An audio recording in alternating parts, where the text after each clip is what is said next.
Astrolojiye inanmıyor olsanız bile en azından kendi burcunuzu ya da özelliklerini biraz da olsa bilirsiniz. Ben mesela Merhaba arkadaşlar, kanalımıza hoş geldiniz. Bugün sizler için iki harika oyuncumuz Elçin Sangu ve Barış Arduç'un yepyeni ve güzel fotolarını sizler için hazırladık. Elçin Sangu ve Barış Arduç çifti Kiralık Aşk dizisinde rol almış ve herkes tarafından çok beğenilmişti. Herkes onları birbirine yakıştırdıkları için biz de sizler için onların en güzel ve en özel anlarını hazırladık.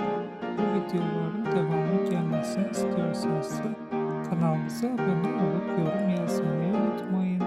Herkese teşekkür ederiz.